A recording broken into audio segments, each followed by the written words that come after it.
I now give the floor to the Secretary General, His Excellency Mr. Antonio Guterres. Mr. President, Excellencies, I thank the Government of Guyana for convening this important debate. Your team highlights a fundamental fact. Sustainable peace requires sustainable development. The flames of conflict are too often lit and fed by persistent poverty and growing inequalities. Time and again, we have seen conflict engulfing lives and institutions, wiping out development gains and uprooting millions of people. At the same time, we have seen how poverty, underdevelopment, inequality, injustice, anger and exclusion can light the fuse of instability and conflict. Poverty breeds despair. Despair fuels unrest. And unrest tears at the fabric of societies, feeding mistrust, fear and violence. When people are denied opportunity, when human rights are violated and impunity persists, when crime and corruption thrive, when climate chaos displaces and destabilizes, when terrorism finds fertile ground in weak institutions, peace can quickly become a distant dream. It is no coincidence that 9 of the 10 countries with the lowest human development indicators are currently in a state of conflict. 40% of the 700 million people living in extreme poverty live in conflict-affected or fragile settings. And the situation is only getting worse. Conflicts are proliferating and lasting longer, displacing more than 120 million people from their homes, an unprecedented number of individuals with disrupted lives and futures. Solutions are in short supply because of rampant geopolitical mistrust and divisions. The global economy is slowing, trade tensions are rising, and the budgets are being slashed while military spending soars. If current trends continue, 2/3 of the world's poor will live in conflict-affected or fragile countries by 2030. The message is clear. The further a country is from sustainable and inclusive development, the closer it is to instability and even conflict. Mr. President, across the 80 years of our organization, the United Nations has worked to advance our 3 pillars of peace, development and human rights. This vital work continues today.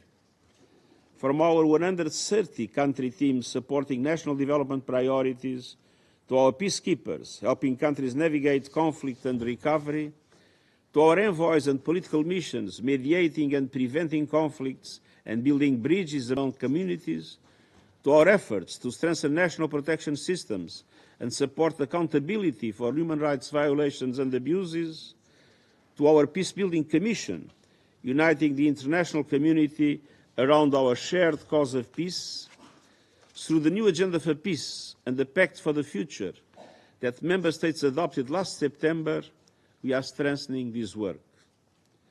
Throughout this process of review and reform, we are guided by a simple principle. Prevention is the best cure for instability and conflict. And there is no better preventive measure than investing in development.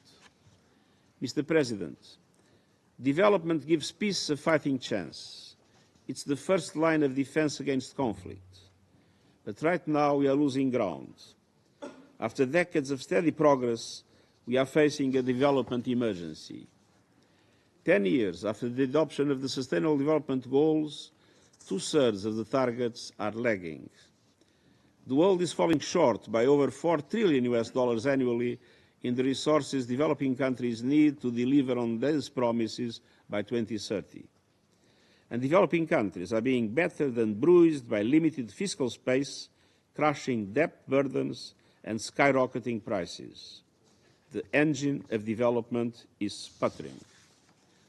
The 4th Conference on Financing for Development starting next week will be an important moment for the world to fix and strengthen this essential engine. We must renew domestic and global commitments to get public and private finance flowing to the areas of greatest need. We need to provide urgent debt relief for countries drowning in and sustainable debt service.